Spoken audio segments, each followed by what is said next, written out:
क्या जितने बच्चे एनडीए में या सीटीएस में रिकमेंड हो जाते हैं वो सभी ट्रेनिंग के लिए जाते हैं? तो आंसर इज नो।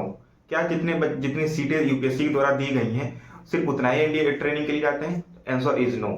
देखिए आज इस वीडियो में मैं आपको सब कुछ एक एक पॉइंट डिटेल में एक्सप्लेन करूंगा कि कौन से बच्चे ट्रेनिंग के लिए जाते हैं, किसका ज्वाइनिंग लेटर आता है, किसका नहीं आता है, किसका ट्रेनिंग लेटर आता है, ये बहुत डिटेल में एक्सप्लेन करूंगा।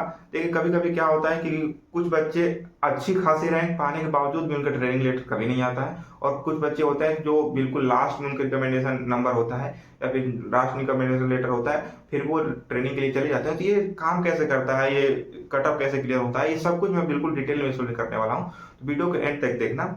एंड जय हिंद एवरीवन, मेरा नाम है विशाल और मैं इस वीडियो में आपको एनडीए के रिकमेंडेशन लेटर कैसे यूज होता है, कैसे इसका सिनेरियो डिसाइड होता है, मैं सब कुछ डिटेल में सुन कर लिया हूँ। तो वीडियो को एंड तक देखना। देखिए सबसे पहले बात आती है फॉर्म अप्लाई की। ठीक, फॉर्म अप्लाई। फॉर्म अप्लाई करते समय बहुत से बच्चों को ये लगता है कि उसमें जब एनडीए रिकमेंडेशन वो प्रेफरेंस पूछता है कि आर्मी पहले नंबर पर आर्मी रहेगी या फिर एयरफोर्स नेवी आता है। अगर आपने फॉर्म कभी अप्लाई किया होगा तो आपको पता होगा कि उसमें नंबर दिया रहता है, और बहुत से बच्चे ऐसे गलती करते हैं कि नहीं नहीं मुझे तो सिर्फ आर्मी में ही जाना है, और सिर्फ आर्मी में टिक लगा के छोड़ देते हैं, एयरफोर्स नेवी और एनए को छोड़ ही देते हैं कि उसमें तो जाना ही नहीं तो उस पर टिक लगाने का। और ये आपकी सबसे बड़ी गलती होती है। आप और ऐसी बहुत सारी गलतियां कि सिर्फ एक मेन गलती है जिसकी रिकमेंडेशन होने के बावजूद भी आप एनडीए और एनए कभी मतलब ज्वाइन ही नहीं कर पाते हो, क्योंकि आपको सिर्फ एक ही प्रेफरेंस था आर्मी, और उसमें आपको सीट मिलती नहीं है। सीट एयरफोर्स और नेवी में अलग, खासकर एयरफोर्स में सीट लगभग खाली रहती है और वहां पे बच्चे जा ही नहीं पाते हैं। चलिए अब डिटेल में एक्सप्लेन करता हूँ। इसके बाद आपका होता है रिटर्न एग्जाम। ठीक है, रिटर्न एग्जाम आपने पास कर दिया। फॉर्म अप्लाई कम से कम 8 लाख बच्चे तो फॉर्म अप्लाई करते ही हैं। रिटर्न एग्जाम क्लियर करते हैं 8 से लेके 10 की, सॉरी सोचिए क्या पढ़ाई हो रही है। 8 लाख बच्चों में सिर्फ 8,000 बच्चे एग्जाम क्वालिफाई कर रहे हैं। और मैं बताऊं तो अगर बहुत ज्यादा इतना भी टफ एग्जाम नहीं होता है कि कम से कम 20,000 25,000 बच्चे एग्जाम क्वालिफाई ना कर सकें। उसके बाद बात आती है SSB. SSB service selection board, इसमें रिकमेंड हो जाते हैं बच्चे मैक्सिमम जो अब तक होती है, जहां तक मुझे याद है कि 641 बच्चे इस बार रिकमेंड हुए। टोटल सीट कितनी है? 406 बच्चे कितने रिकमेंड हुए? 641, टोटल सीट है 406। तो क्या सिर्फ इतने ही बच्चे ट्रेनिंग के लिए जाएंगे? Answer is no. क्या ये जितने पूरे बच्चे रिकमेंड हुए सभी ट्रेनिंग के लिए चले जाएंगे? इसका भी आंसर नो। अब मैं बताता हूँ ये सब कुछ वर्क कैसे करता है। देखिए एसएसबी के बाद आपका होता है मेडिकल। ठीक है, मेडिकल मेडिकल कैसे काम करता है? मेडिकल सबसे ज्यादा इंपॉर्टेंट रोल प्ले करता है आपके एनडीए जर्नी में। आपको ट्रेनिंग के लिए भेजेगा कि नहीं भेजेगा, और इसमें सबसे ज्यादा टॉप अगर किसी का मेडिकल होता है तो वो होता है एयरफोर्स का। तो चलिए अब मैं आपको बताता हूँ कि एनडीए का रिकमेंडेशन लेटर वर्क कैसे करता है, कौन से बच्चे ट्रेनिंग के लिए जाते हैं, कौन से नहीं जाते हैं, उस सब कुछ मैं डिटेल में एक्सप्लेन करने वाला हूँ, है ना। देखिए सपोज करिए कि रैंक 1 है संजीत की रैंक 1 आ गई है। तो सबसे पहले इसका मेडिकल चेक किया जाएगा कि मेडिकल इसका सही हुआ कि नहीं हुआ, इसके मेडिकल में क्या था। अगर इसका मेडिकल नहीं हुआ तो ये कोई भी प्रेफरेंस हो ये नहीं जाएगा।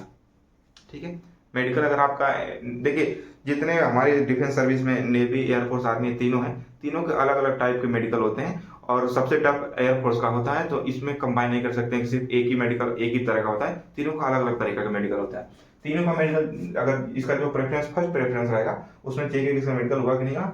रैंक 1 आने के बावजूद भी ये एनडीए की ट्रेनिंग में नहीं जाएगा। रैंक 2, सपोज करो नाम है दिव्या।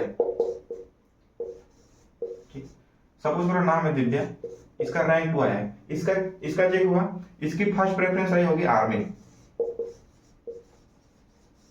ठीक, आर्मी। अब इसका चेक किया जाएगा कि मेडिकल कैसा हुआ कैसा नहीं हुआ। अगर मेडिकल ही फिट है तब तो ये चली जाएंगी, ये तो किसी में जा सकती है। अगर रैंक 2 है तो आर्मी एयरफोर्स ने भी किसी में भी जा सकती है, इसका प्रेफरेंस कुछ भी हो। अब सपोज करो कि एक है अजय नाम का लड़का है, इसका रैंक आता है 60। सब ठीक। अब नेवी में टोटल 38 सीटें हैं, सपोज करो 38 सीटें। अब इसका फर्स्ट प्रेफरेंस था नेवी। ठीक, फर्स्ट प्रेफरेंस था नेवी। नेवी इसका फर्स्ट प्रेफरेंस था। अब ये नेवी में जाएगा कि नहीं जाएगा, और पहले इसका मेडिकल चेक होगा, मेडिकल कंफर्म है, बिल्कुल ओके है। अब इसका नेवी में सीट देखी जाएगी, नेवी में सीट नहीं है, ये नेवी में नहीं जा सकता। अब इसका सेकेंड प्रेफरेंस क्या था, आर्मी। आर्मी में सीट बची है, हाँ तो ठीक है, ये आर्मी की ज्वाइनिंग लेटर इसकी आ जाएगी। ठीक है, अब आगे बढ़ते हैं, बिल्कुल डिटेल में समझाऊंगा, घबराने की जरूरत नहीं है। ठीक, अब सपोज करो मेरा नाम समझ लो, ठीक, मेरा नाम समझ लो, मेरी रैंक आ गई 300, मेरी रैंक आ गई 300, मेरी फर्स्ट प्रेफरेंस है एयरफोर्स। ठीक, अब प्रेफरेंस के हिसाब से मैंने देखा जाएगा कि एयरफोर्स में 300 रैंक पे एयरफोर्स में सीटें बची हैं कि नहीं बची। अगर सीट है तब तो ये चला जाएगा, अगर सीट नहीं है तो यहाँ पे नहीं जाएगा। फिर उसके बाद चेक किया जाएगा कि इसका सेकंड प्रेफरेंस क्या है, नेवी। नेवी में सीट बची है, नहीं, यहाँ भी नहीं। थर्ड प्रेफरेंस क्या है, आर्मी। आर्मी में सीट बची, जी हाँ, तो यहाँ पे चले जाएंगे, इन दोनों में नहीं जाएंगे।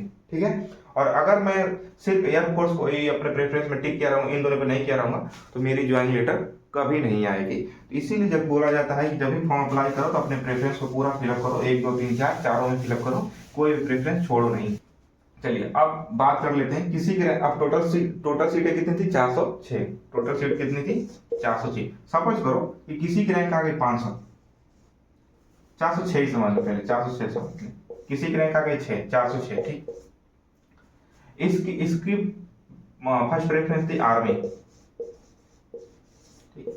अब इसका मेडिकल चेक होगा, मेडिकल फिट है। अब देखा जाए कि आर्मी में कितनी सीटें बची हैं कि नहीं बची। अगर सीटें नहीं बची ये नहीं जाएंगे। अगर इन्होंने एयरफोर्स और नेवी में अपना प्रेफरेंस नहीं डाला तो ये कहीं नहीं जाएंगे, भले ही ये सीटों के अंदर ही आ गए तो उससे फर्क नहीं पड़ता बिल्कुल भी। तो आपको सीटों के अंदर आना बहुत जरूरी है। और सपोज करो कि लास्ट मेरी 642 रैंक आ गई, ठीक, 642 रैंक आ गई, मेरी फर्स्ट प्रेफरेंस है एयरफोर्स। अब चेक होगा इसका मेडिकल, मेडिकल फिट है, हाँ जी फिट है। 642 नंबर पे एयरफोर्स में सीटें खाली हैं, हाँ जी खाली हैं। 642 रैंक आने के बावजूद भी एयरफोर्स में ये लड़का या लड़की जो भी है वो चला जाएगा, और ये नहीं जा पाएंगे क्योंकि इन्होंने अपने प्रेफरेंस में आर्मी के अलावा कुछ डाला ही नहीं था। इसीलिए फॉर्म अप्लाई करते समय आप चारों प्रेफरेंस में 1 2 3 नंबर करके आप जरूर अप्लाई करें, और नहीं कर रहे हैं तो फिर आप सब पूरे मेहनत में पानी फिर जाएगा और फिर ढोलक लेके बजाते रहना। समझ लो भाई, समझ जाओ तो बढ़िया है। हाँ, अब एक बात बता रहा हूँ, एयरफोर्स की मैं मैक्सिमम रिकमेंड करूंगा, एयरफोर्स में इसकी मेडिकल सबसे हार्ड होती है।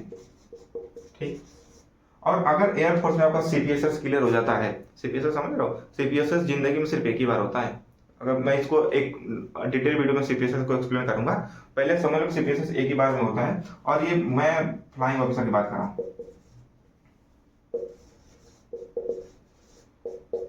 ठीक, एयरफोर्स फ्लाइंग ऑफिसर में अगर आप रिकमेंड हो गए, तो आपकी ज्वाइनिंग लेटर आनी कंफर्म है, 100% मुझसे लिखवा के ले लो, आपकी ज्वाइनिंग लेटर कंफर्म है। क्योंकि एयरफोर्स में मैक्सिमम चांस होता है, हर साल चांस होता है कि एयरफोर्स में सीटें पूरी नहीं हो पाती हैं और सीटें खाली ही रह जाती हैं, क्योंकि बच्चे एयरफोर्स फ्लाइंग ऑफिसर में मैक्सिमम सीटों पे यही होता है कि उनके रिकमेंड तो हो जाते हैं लेकिन मेडिकली अनफिट हो जाते हैं, क्योंकि इसका मेडिकल बहुत ज़्यादा टफ होता है। ऐसे डिफेंस से रिलेटेड वीडियोस के लिए चैनल को लाइक एंड सब्सक्राइब कर लें, एंड मिलते हैं नेक्स्ट वीडियो में, तब तक के लिए जय हिंद।